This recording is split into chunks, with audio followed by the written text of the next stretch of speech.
Today I'm going to make porridge. It's a staple part of a cyclist diet. I make it with strawberries, raspberries and blueberries. It's a good carbohydrate, and then the milk will add protein.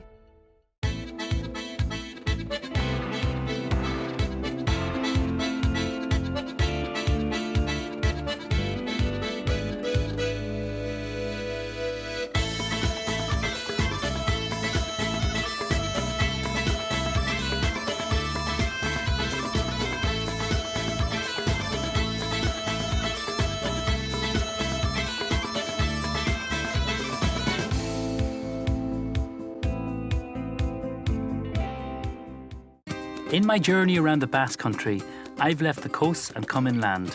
This is Ordicia, about 40 kilometres south of Bilbao, and every Wednesday a market is held in the town centre.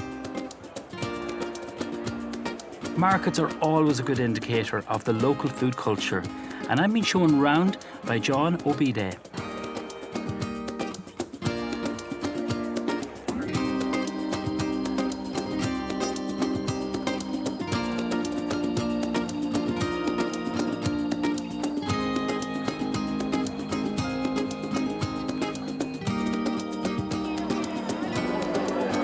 So John, these mushrooms caught my eye. The porcini or a cep, I call them. I love the flavour, they're lovely and beefy and they're a wonderful mushroom. What do you call them here? They are here in the Basque Country, oncho. It's a boletus. It's not a mushroom, it's a boletus. They are recruited by us, by the people. Yeah? It's a good training and good activity to go to the forest, looking for the boletus and catch them. It's a little bit expensive, but it's because there is not the season now. The season to collect the boletus is in October. For me, they're always expensive when I get them in my restaurant, and we do get them in Ireland, but not in huge quantities. They come in from France or wherever sometimes, but they're a beautiful mushroom to cook with. Would you use them a lot in your cuisine in the Basque cooking? Yes, yes, a typical product in the Basque cuisine. They look great. Can't wait to taste them.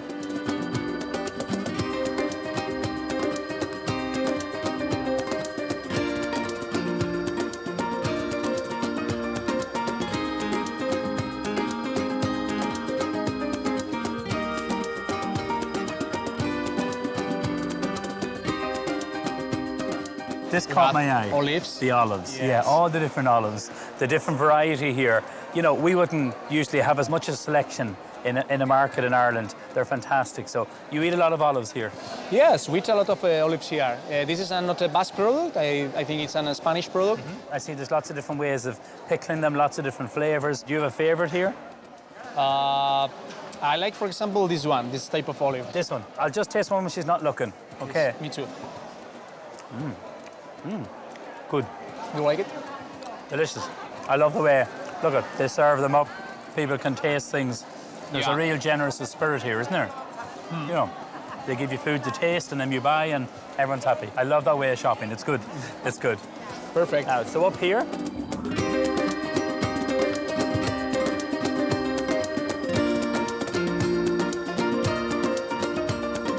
John, are markets very important in people's lifestyles?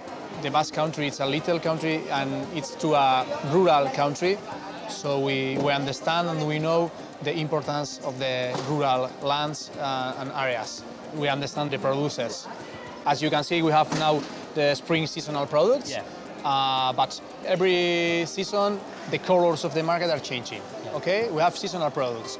And it's too a good thing for the people to understand what we have to eat in the different seasons. For example, in the big cities, you have the vegetables in pots, and you don't understand when is the season of the product.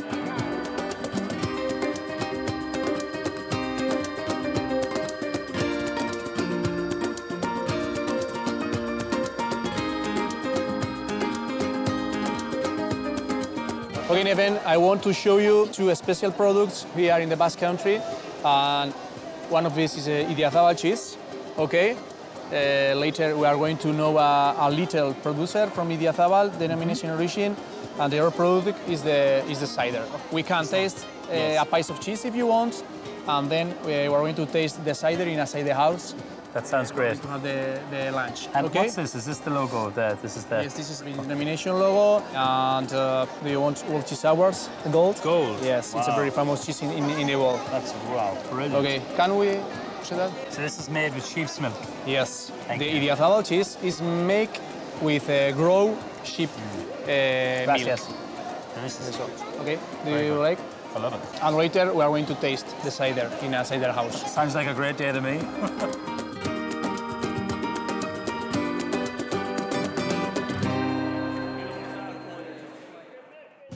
I've come to Alzaga, a small village in the mountains above Artesia, where the market was held. In this part of the Basque Country, cider is very popular. A lot of local restaurants make their own cider, and they are known as cider houses. This is Olagi, where they make 11 different ciders, and before you have your food, you go into the cellar and pour your own cider. Or to be more accurate, you hold your glass under the barrel and hope your aim is good. Jose, the proprietor, is a busy man. Once he's given everyone their cider, he starts chopping and cooking the steaks. Looking at the bandage on his thumb, I guess that cleaver has done some damage. These are massive steaks, cooked really simply without oil or any marinade. Just seasoned very generously with salt.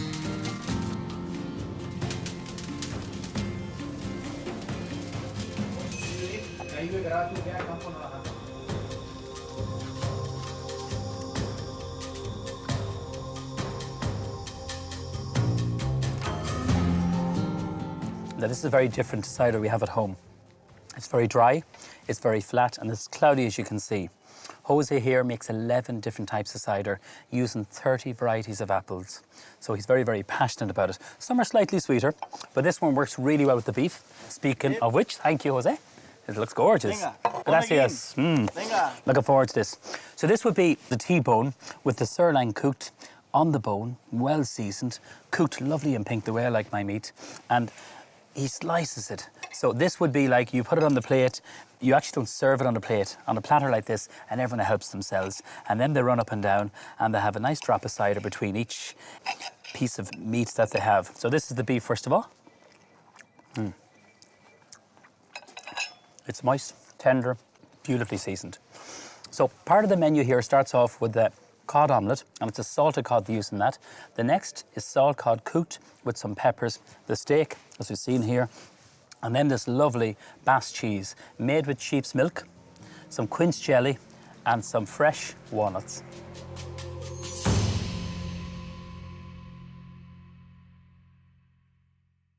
The steak was absolutely delicious, and the cider was very interesting for me. It was cloudy, very, very dry, but it was actually very, very pleasant, to be honest with you.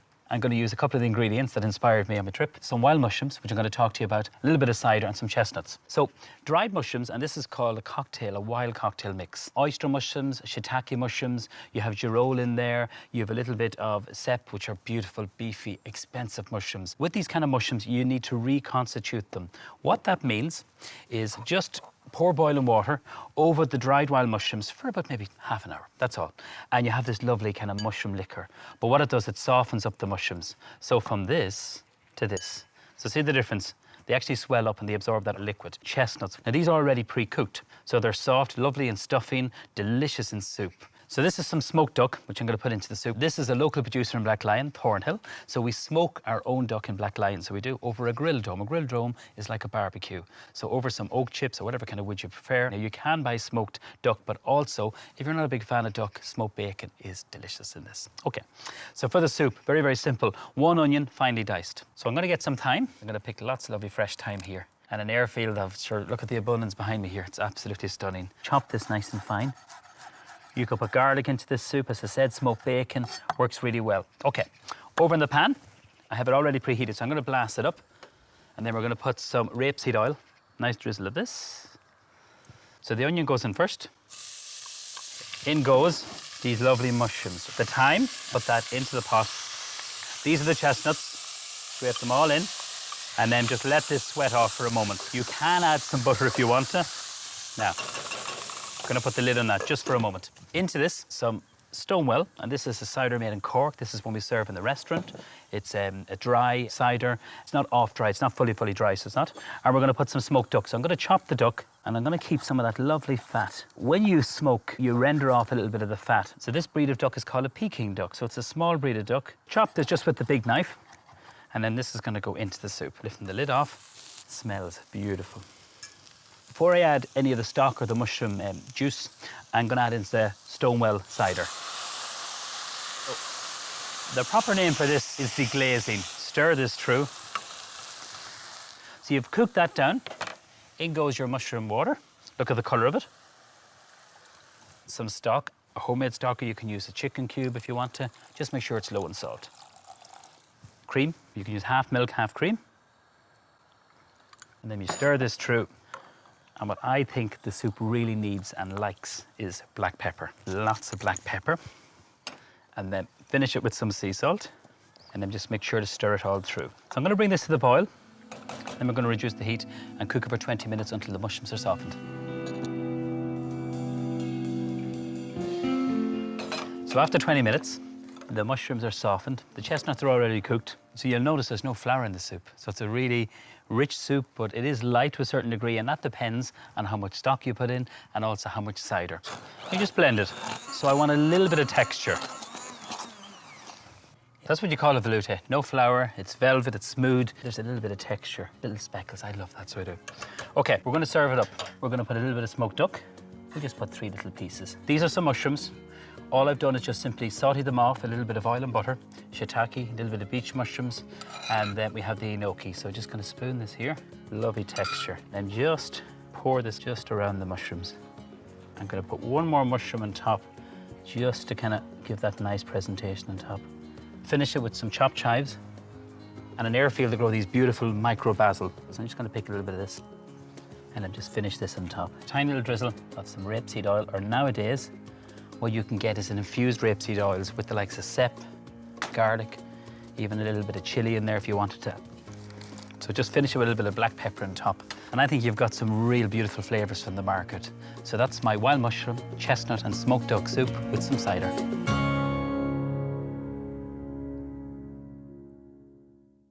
I would cook. I have 2 children, but my father would be the chef in our house. I'm lucky to come home to have a nice meal cooked for me.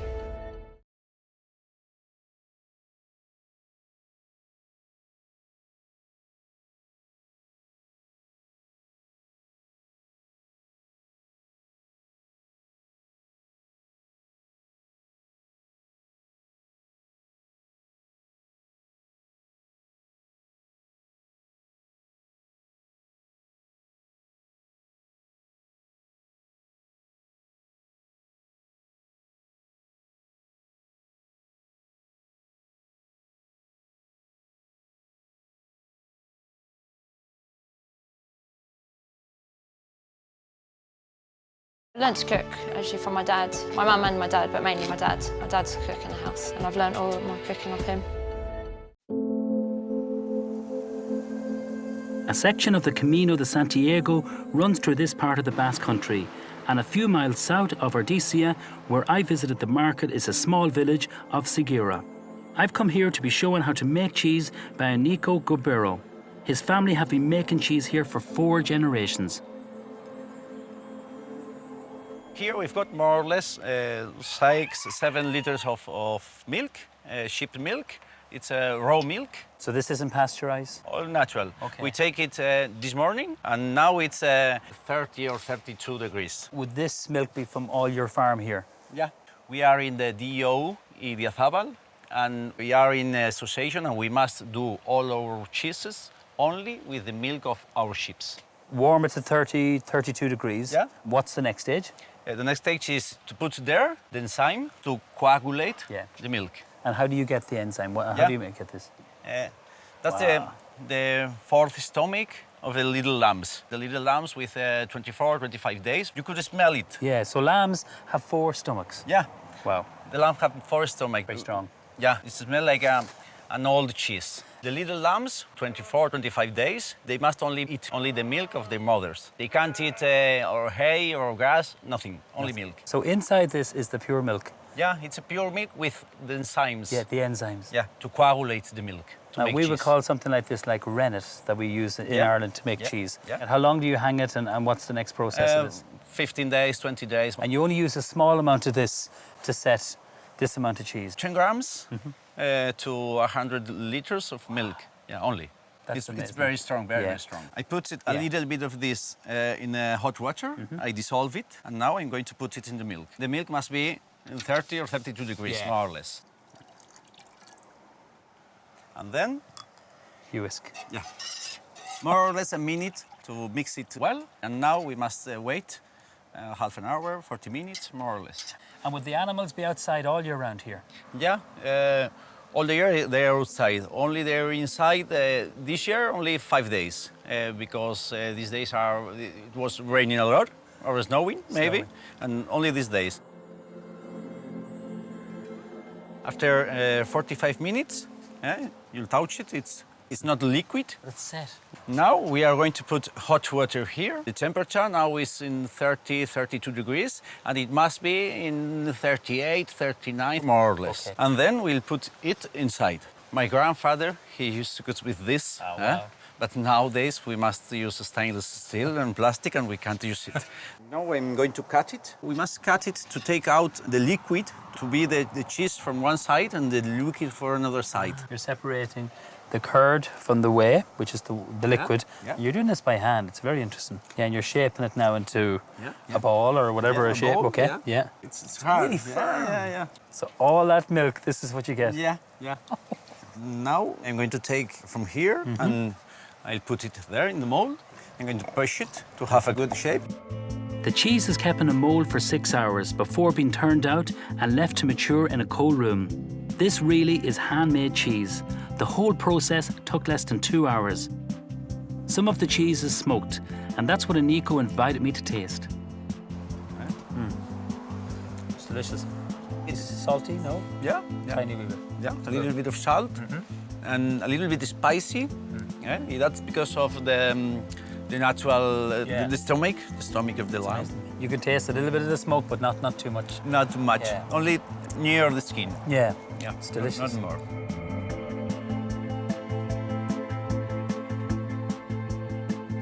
Enrico's family have been making cheese for 4 generations, and it's the same technique has been used for hundreds of years. Basically, what they get, it's very, very simple, is the sheep's milk and the milk from the lamb's stomach, and they mix it together, and this is what sets the cheese. Now, I've noticed over the last few years that sheep's cheese is getting very, very popular in Ireland, and the one I'm using is from Tipperary. It's a Crozier Blue. I'm going to show you how to make some focaccia bread with some red onion marmalade, and the lovely creamy blue cheese works a dream. So let's talk about what's going to go into the bread. Strong flour. Let's make a well into the centre, just using a spoon. What makes it rise is some dried yeast. Some salt. This will give a nice bit of flavour to it, and then we just mix this together. Into this, put some olive oil. Gives a lovely kind of richness to the bread. And really important is tepid water. Can't be boiling water, so nice kind of tepid water, which will activate the yeast.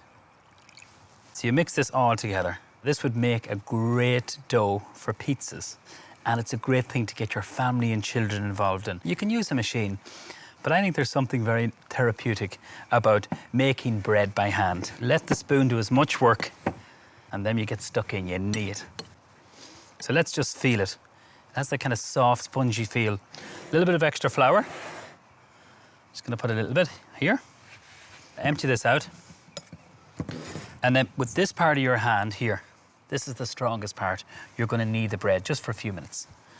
So you work it over and back. Look at the technique. You pull it towards you, push it, knead, a little bit more flour. And you see, with the olive oil, it gives a lovely flavour to it, colour to it, but it makes it really easy to knead too.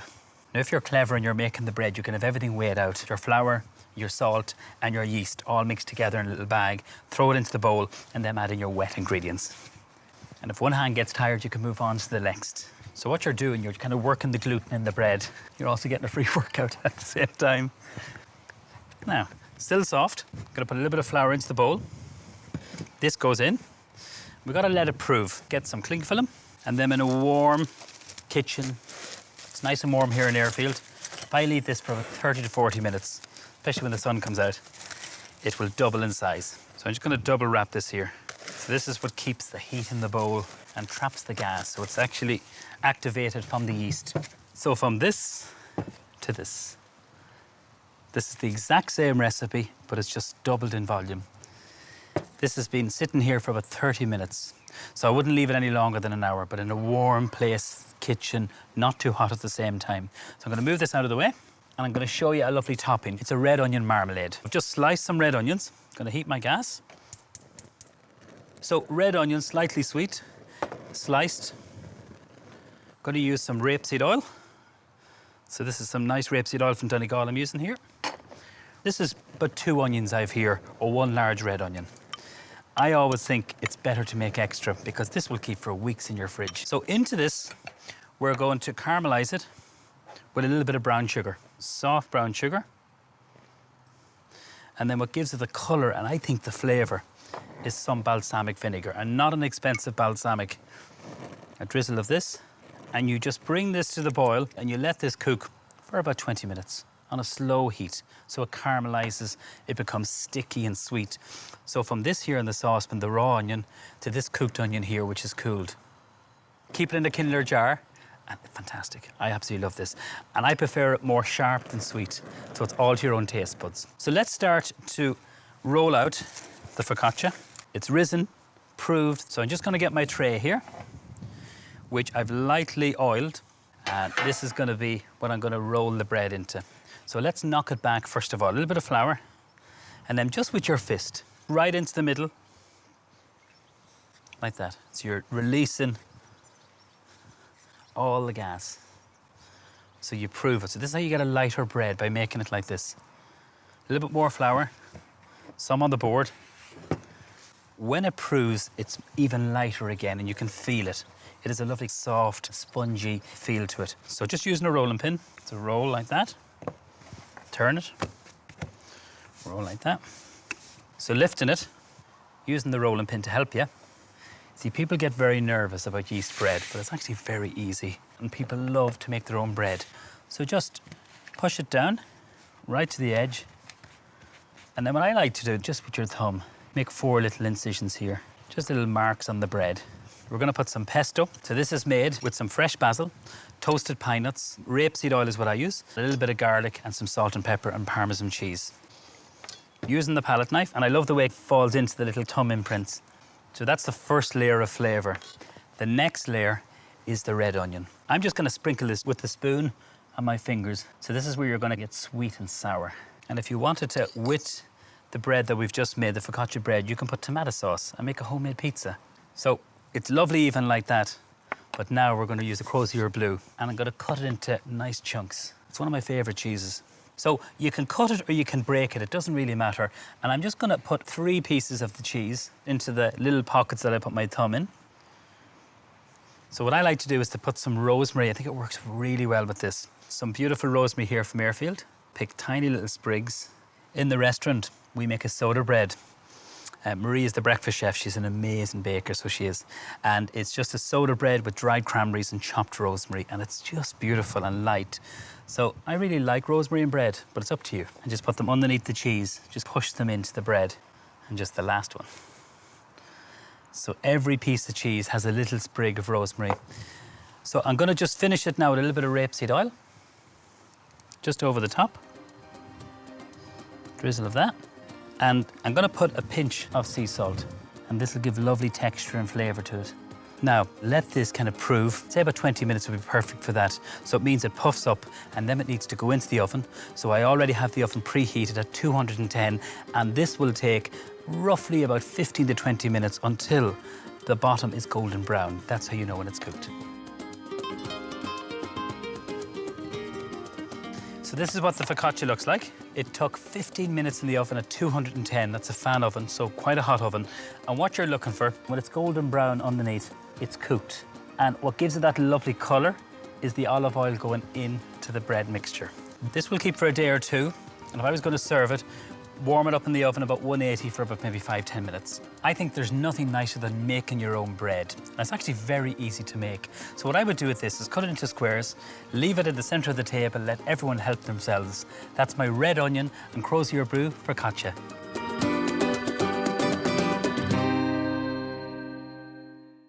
In the next programme, I visit San Sebastian, one of my favourite cities.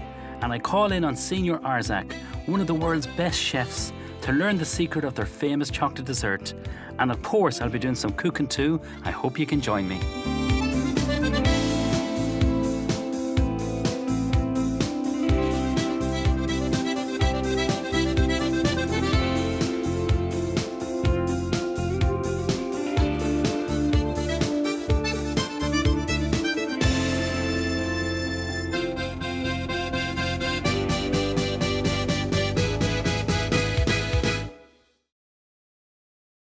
I'd cook most days at home, and I actually love cooking. I find it quite therapeutic.